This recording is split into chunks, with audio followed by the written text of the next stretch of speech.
Next hour, we're going to talk to Alex Marlow. He's editor-in-chief of Breitbart, about how Facebook is shafting Breitbart and also shafting other conservative outlets. That NBA star continues to hammer China about its repressive practices and about its subjugation of Hong Kong. I guess King James was unavailable for comment. We're going to talk later on in the show about culture and the wealth gap. 888-971-SAGE is our number. I want to talk to you about what happened last night. Feel free to give me a call and give me your thoughts. Here was Joe Biden before the election. Could this signal your real losses for Democrats in the midterms? We're going to win. I think we're going to win in Virginia. And you know, you're reporting it being close. The race is very close. So it's about who shows up, who turns out. And granted, I did win by a large margin. But the point of the matter is that I think that this is going to be, we all knew from the beginning, this is going to be a tight race. And it is tight. And it's going to get down to turnout. And it's going to, my guess is I'm going to be landing at 1 o'clock in the morning East Coast time. That's probably about the time we'll be hearing what the final results are. I think we're going to win New Jersey as well. But look, you know, the off year is always unpredictable, especially when we don't have a general election going on at the same time. That's been the case up and down, you know, for a long time, especially as Virginia's turned more and more blue. I have to take it back for two pieces of news. We're going to dip in and listen to the governor of New Jersey, but more importantly, we've just made a call. NBC News has determined that when all the votes are in, Glenn Youngkin is the governor-elect of the Commonwealth of Virginia. Yikes. He was able to piece together a victory, keeping Donald Trump at bay while going hard on state issues and not turning away all aspects of Trumpism. And not turning away all aspects of Trumpism. What the hell does that mean? Really? And not turning away all aspects of Trumpism. Trump did not come there to campaign for him. Trump did support him. And not turn away all aspects of Trumpism. The man won on the issue of schools, of making sure that parents had a say, of going after McAuliffe, who said that parents ought not be determining what the curriculum is,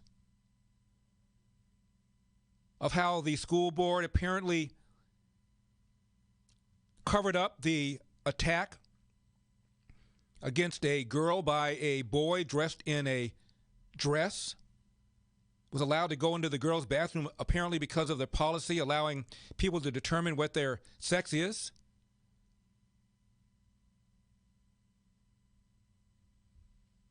Didn't turn away all aspects of Trumpism. What does that mean? Help me out here.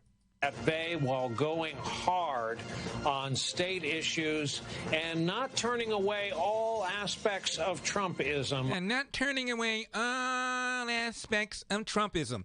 Sheila Jackson Lee. Here is her analysis. This is the Democrat from Texas.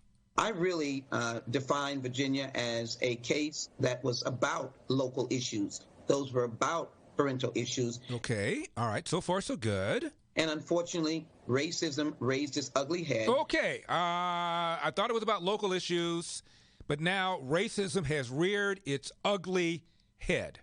Keep in mind, the lieutenant governor of Virginia is the first black female to be elected statewide, and Sheila Jackson Lee says racism has reared its ugly head after the victory by Glenn Youngkin last night.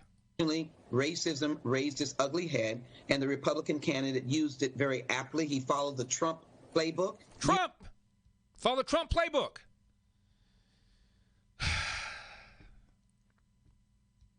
Trump, of course, sent a dog whistle to racist white people, which is why he got a smaller percentage of the white vote than did Mitt Romney, who didn't send a dog whistle.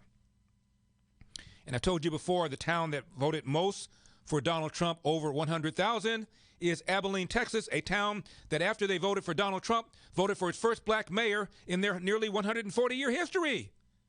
Use race and get a win, and that's very sad. He used race to get a win. How did he use race to get a win? Which means the people that voted for him are, of course, racist. It's very sad. I mean, I'm not going to tie that to Democrats or anything we did here in Washington. I'm going to tie that to continuing to try to work to promote the beloved community that Martin King and John Lewis talked about. In other words, white lash. This was a white lash. This was a white lash against a changing country. It was a white lash against a black president. I didn't do anything. Don't tase me, bro. Don't tase me. I didn't do anything. Ow! Ow! Ow! Ow! Ow! Ow! That was Van Johnson when Donald Trump got elected. This is Joshua Johnson. Van Jones, excuse me. This is Joshua Johnson, NBC last night. This wasn't about those pocketbook issues. This was about how white kids feel talking about what black kids go through. This is about how white kids feel talking about what black kids go through. Nothing to do with curriculum. Nothing to do with face mask and vaccine mandates. This is about how white kids feel about talking about what black kids go through. Again, if white people spent a fraction of time thinking as much about black people as these black pundits think they do, when do white people have time to do anything? Let's just call it what it is. This is about kids who were ready to have a conversation about race after George Floyd was murdered, and adults pushing the issue back and understandably being nervous about talking about it. Kids being ready to have a conversation about race after George Floyd was murdered. When haven't we had a conversation about race? That's all you guys talk about. Trump, racism, Trump, racism. We're ready to have we're just on the brink of having a conversation. We're just about ready to have a conversation about race, and then all of a sudden. And Glenn Youngkin being able to make political hay of that. That's really what this was about. Youngkin was able to make hay of it because he had the rhetoric. I think Democrats are going to have some results in terms of the way they talk about race to push back. Democrats are going to have results in terms of the way they talk about race to push back. Meanwhile, Asian Americans, Japanese Americans, Chinese Americans, Korean Americans, higher net worth than white Americans.